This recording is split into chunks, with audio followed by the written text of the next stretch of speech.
The resurrection of the dead in Judaism. The Rambam, I think this is how you say it, Maimonides, compiled what he refers to as the Shlohah Asar Ikkarim, the 13 fundamental principles of the Jewish faith, as derived from the Torah. Rambam refers to these 13 principles of faith as the fundamental truths of our religion and its very foundations. Number 13 of the 13 fundamental principles is the belief in the resurrection of the dead, which is a real, even from the Christian standpoint, Jesus rose from the dead, and Jesus,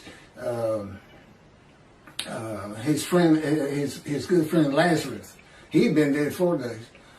He raised him from the dead, which led to the shortest verse in the New Testament, in the Gospels. Jesus wept. That's all. One verse. Jesus wept. And he did after raising Lazarus because people still didn't believe who he was. I thought that was an interesting tidbit. Ezekiel 1 and 10 are together a vision. Again, I'm reading from the book God dictated to me. Isaiah 53 and the day of the Lord. And as you can see, this doesn't really have much to do, if anything, with Isaiah 53 and the day of the Lord. There's a lot of other information in there that he taught me and had me write. Keith, go to your computer. Keith, do this. Write this down or type this. He'd always say, right. Ezekiel 1 and 10 are together a vision of the resurrection of the spirits of the dead to heaven. The creatures later identified as cherubs, which is a type of angel, they're on the ark, with the spirit are going to and fro, east, west, north, and south, adding eyes to themselves and to the wheels, and taking them to the platform of heaven at the entrance of the eastern gate of the house of the Lord, with the presence of the God of Israel above them.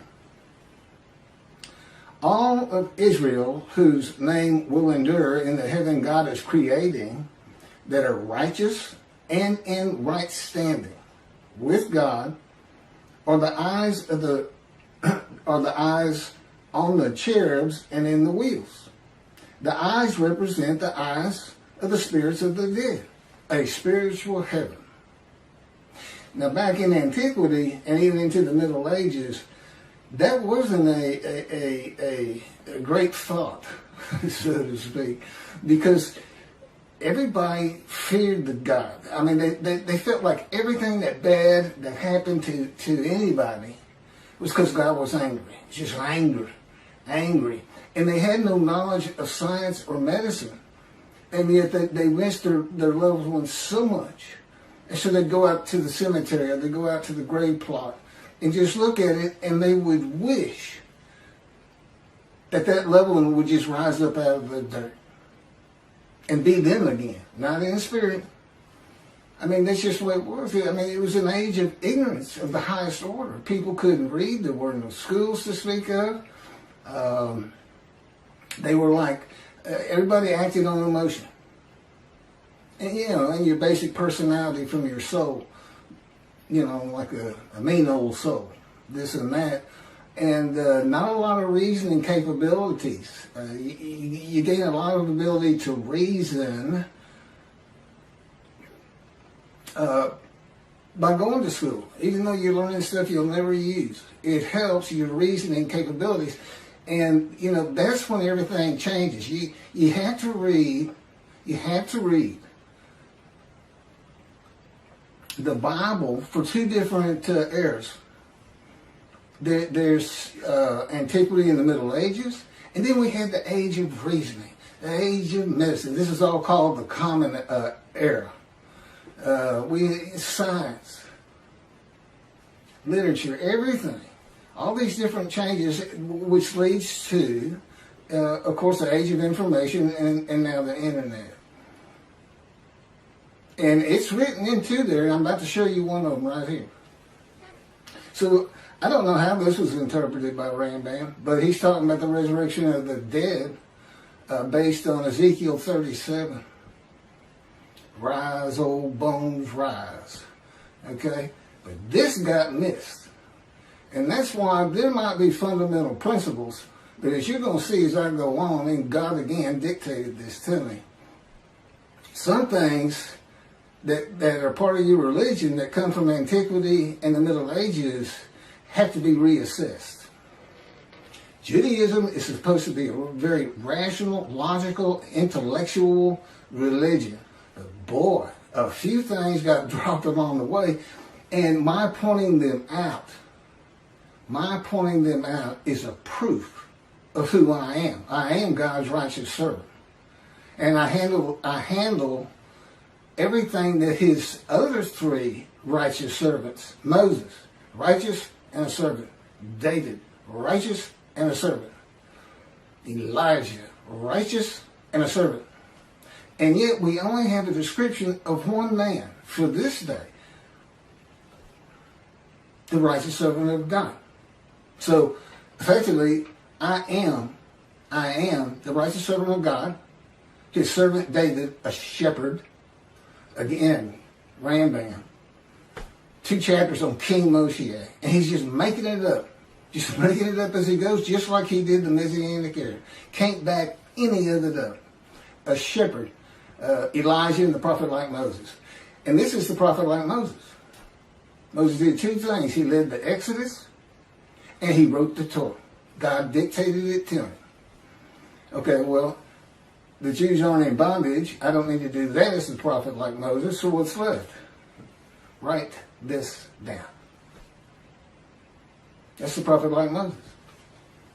And I have all the knowledge that Elijah would have.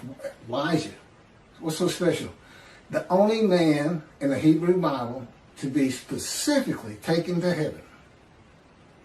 And then he returns in the day of the Lord.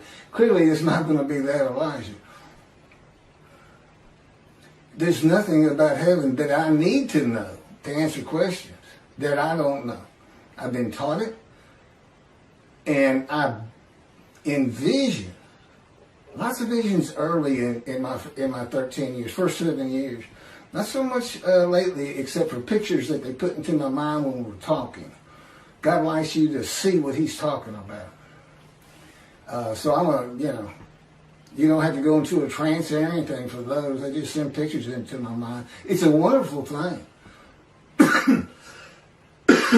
Excuse me. But anyway, okay, that's some backdrop. Let's carry on here.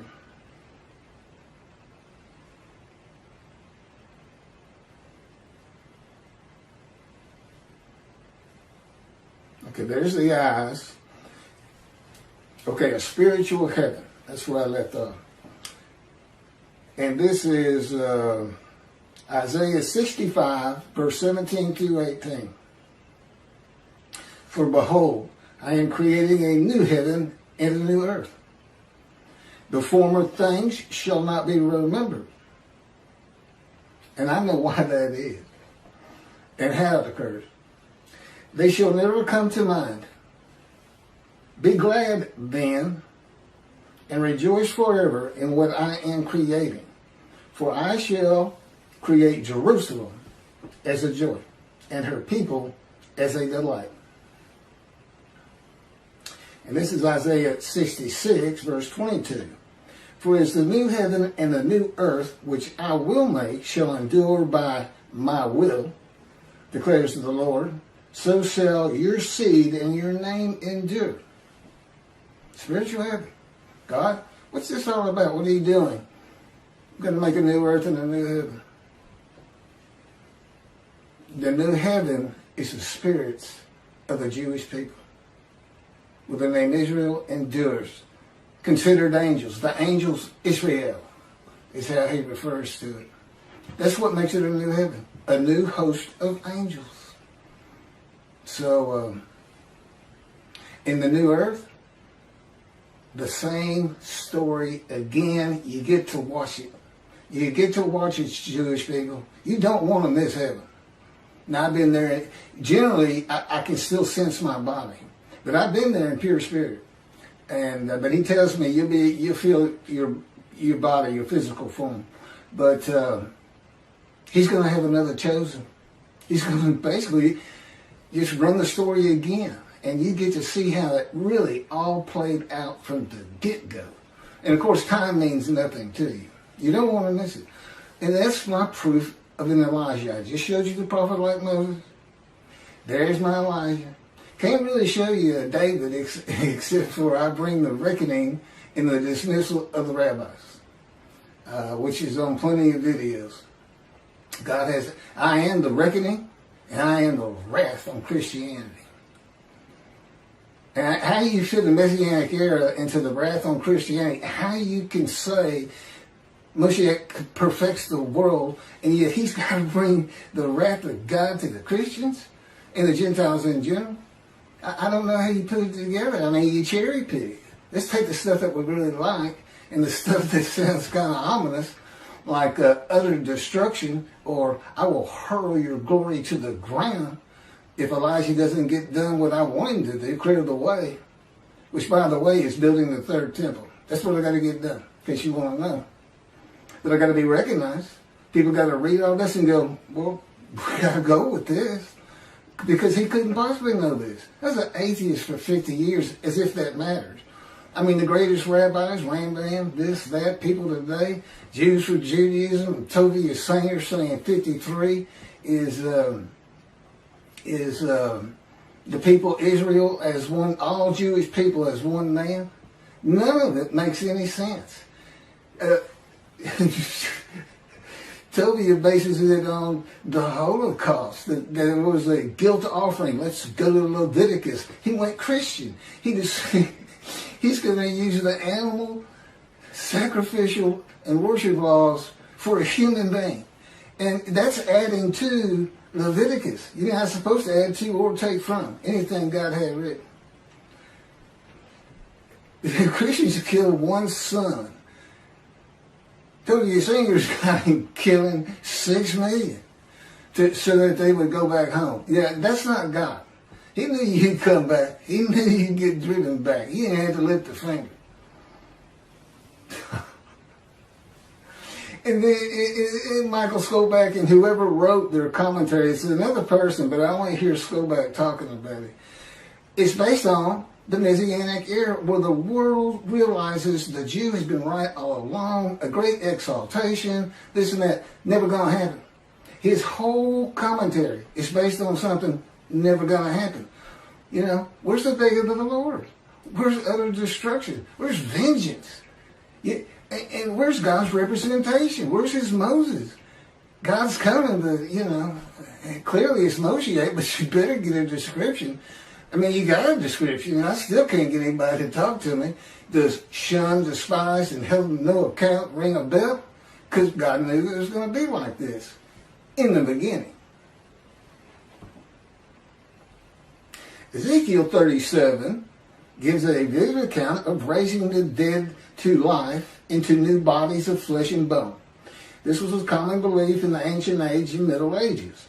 In this age of information with knowledge of science and the human body, few people believe that a human body can or will be resurrected anew by God. You cannot take, we know, but you cannot take the ashes of bones and make a new human body. You are just making stuff up. When did God do that? You ask, can God do that? You know what the answer is? No, he can't. He said, now I could create a human being where there could be a resurrection of the dead. He said, but I don't want anything to do with that. But the world as created is not set up for that type of an event. Believe it or not, God doesn't have a magic wand. But he's got the unseen and elements in it we don't understand, and the power which, and of course, I'm so familiar with it.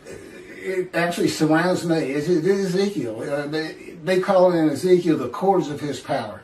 To me, it just completely surrounds every inch of my body and my head. It just surrounds me. I mean, he can move my hands wherever he wants and turn me around, twist me like a top if he wants, slam me to the ground, I've mentioned. Yeah, if you hadn't guessed it, I'm experiencing. I'm not like any other human being on this planet. But I'm still Keith. I'm a friendly person. Quick to anger, but very friendly. And I've been to every stage, walk of life, man, from poverty, which he took me to, has taken me to. I haven't nothing, but which is kind of a religious thing, I think. Even Jesus hated material things, told the rich man he can't get to heaven and things like that. That's just part of it. And it does, another thing that this fire refinement, all these punishment words, maltreatment, makes you humble. More so to him. Moses starts out this firebrand that killed a man that made him angry. And at the end of his life, it is said Moses was the most humble man on earth. Now, I don't know how you measure something like that, but I can tell you I'm more humble to God than anyone on earth because I literally fear him. Because I know the kind of pain he can put me through. And most people don't really have that knowledge. I fear God. But when he'll slam your face down into the cement or to the floor in your room. And some of the other things. I know people really don't want to hear all that, but it's important to understand 53. Let me carry on with this resurrection of the dead. Today, few people believe that. It's a primitive and medieval concept that was good for a time through the Middle Ages. That is why God provided visions of heaven, conforming to the beliefs and world of the Jewish people in the Middle Ages and before, and a spiritual heaven for a more enlightened time of reasoning and knowledge. Do you understand what I just said? The Bible has to be read with an understanding of antiquity in the Middle Ages and those people and who they were. And it's also written for people of this day, modern age, knowledge, information, science, medicine, reasoning. You can't just say, or sages say. Well, do you agree with it? That's the next question. You're not going to agree with the 13th principle when I get done. The burden on Israel and the practicalities of such an event of millions of people suddenly appearing in the land from the time of Abraham to today is unimaginable. You got 6 million from the Holocaust alone. Many would be illiterate and savage, and few would be trained to work in this society. This would include the Israelites for 400 years as slaves in Egypt. What are you going to do with those people? Run. God says run. This is what you're going to do. It'll scare you to death. All would have to be housed and fed and educated, illiterate and savage. It'd be a prophecy that destroys the government of the state of Israel. I don't even know if you could fit them all in. From the Israelites in Egypt to the Holocaust, since the Holocaust. I know it's millions. I just wonder if you could start hitting 1 billion. I don't know. It's a ridiculous concept. And when I sit there and I watch and I listen and I hear rabbis do this, I understand why God dismissed them. Basically, you're going to have to get all this straight. If you want to remove yourself from dismissal, rabbis, and enter the scroll of remembrance of Malachi 3, which is what takes you to heaven, if you want to remove that, you better go read these books. It's just 2 of them. One of them is My Life, the life of God's righteous servant by Isaiah 53, and that's to show how I fit the verses. That's what it's all about. And then that's the first 7 chapters. There's 14 or 15, and then God speaks to me. And from that point, it's all about him and me. It's pretty interesting. It's a pretty interesting time. And it continues, and I guess at the end of my life or at some point, we're going to do it again for the finale until he decides that it's time for me to die, that's how I'm going to die. He's just going to make the decision like he did with Elijah.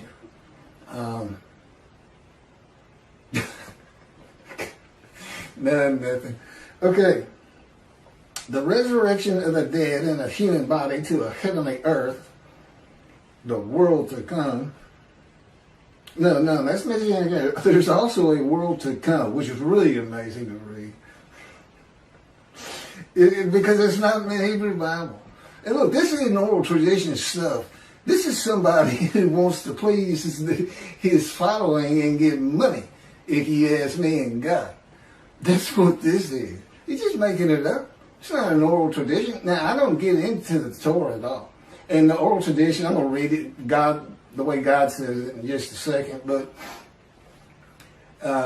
we don't get into that at all. I know Rambam said Moshiach would read Torah day and night. Well, no, I don't. But I definitely am a scholar on the prophets and the day of the Lord and everything I've been talking about 45 videos that we keep flipping. Find you a motorcycle and just stick with it the last 2 or 3 because, you can go back 4 or 5 and we're just redoing them to keep them circulating and adding. Like this is brand new. I may have touched on this before, but we're throwing a couple new ones in here and there, and eventually I may end up being a vlogger, I think they call it. Yeah, this is what I'm doing today. I'm going to go ride on a motorcycle. God promised me. He's had me in poverty for 13 years, and but he told me one day we'll get a motorcycle again because I've had one before, a Harley, but anyway, the resurrection of the dead. Okay, that's not the world to come. I got to change that. And you say, wait a minute, God dictated that. Why you got to change it? That's to tell you I still had to live the human experience. To truly still feel like I'm Keith, I got to do something dumb like that sometimes. I still got to forget things. Yeah, I got to live the human experience. And of course, my response is, why? Don't want to live the human experience. God says, I decide all things, thank you. So anyway, we have a good relationship. He's got a great humor and a personality far different than you get from the Hebrew Bible. Because it was meant for, first and foremost, antiquity. You're supposed to be angry. You're supposed to be, that's it, putting a plate on all of y'all because David failed a test of mine. He took a census. That kind of thing. But he's really a joy to be around. He doesn't like to talk that much, but the angel of his presence, the Holy Spirit, he does. And sometimes he'll talk, and it sounds like it's God. But then I can tell it's not. Totally different voices. Totally different. He's got a voice of a 5-year-old. I sometimes tell him it sounds more like a cartoon than me. But and God just sounds like a very mature man. He doesn't really talk to me that much except when he's tormenting me and torturing me. Oh, that's what I asked him. I said, I see all these words: wounded, chastised, bruised, crushed, maltreated. I said, where's torture and torment? He said, that didn't really fit. That's what it is, by the way. Okay, the resurrection of the dead, the human body, to a heavenly earth is also said to be a sign that Moshiach has arrived, or that it will happen in his lifetime. This is a teaching from the ancient age and Middle Ages that continues today. Moshiach's here and it's not happening. Okay? It's not going to happen. Judaism's reliance on everything that the sages say in an era gone by in the oral tradition, it is important for the laws of the Torah. But the Talmud's stories, opinions, and commentaries outside of that have to be viewed in light of this age of reasoning and knowledge. The day of the Lord and the arrival of God's servant David See, he calls him David, a shepherd. According to the prophets, must be interpreted with the evolution of humanity from the ancient age to the age of information in mind. The eras in between and in the eras to come. I'm not sure what that one means. By the way, he doesn't always explain everything to me. I'm not on the executive committee. I don't make decisions. I don't decide when I go to sleep. I don't decide what I eat. I don't decide what I get to watch on TV. I don't get to decide when we do this. It's 3:30 in the morning, and he just said, just out of nowhere, you know what? Let's do another YouTube video. I've been having computer problems, and suddenly, the problems with my computer that I've been suffering through for 2 to 3 days, brand new computer I got with my stimulus check. God says, go to Microsoft support. He still won't just tell me, but I found the answer. And basically it was hold the power button down for 20 seconds. He had let me suffer angst, unhappiness, sadness. What am I going to do? Do I throw this away? I know I got a warranty, but I don't even know where these people are. I got it over the internet. See, he'll let me do that. He says, and the reason is, the day is coming. The day is coming. But you're not going to feel those things anymore.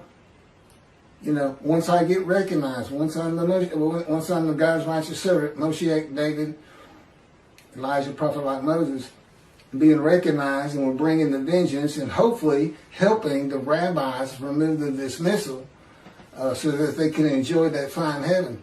Because there's 2 covenants here, and one of them's the covenant from Jeremiah 31 where God says, I forgive your sins, remember them no more. You become a holy seed to build the 3rd temple, just as he did for the Assyrian Babylon exiles.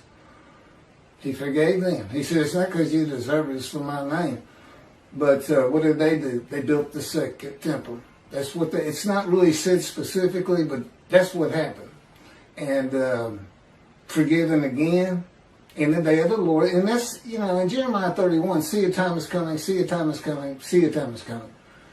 That was the time is the day of the Lord, and it's here. I got too much other information on that, but okay. Well, thank you for listening to all that, and for the rabbis, I think you should consider this fundamental principle that you got from Rambam. I mean, I don't see a fundamental principle of your faith. And see, I was an atheist for 50 years. I'm not a religious person. I understand the concept. Well, this is what we believe, because that's what you get from the Christians. You can go to them and say, look at this and that and this and that. None of that makes sense. None of that makes sense. And this is what you get. Praise Jesus. Praise Jesus. Logic doesn't matter. Well, for the Jews in Judaism and for the God of Israel, it's going to start mattering if the rabbis won't see heaven. Thanks a bunch.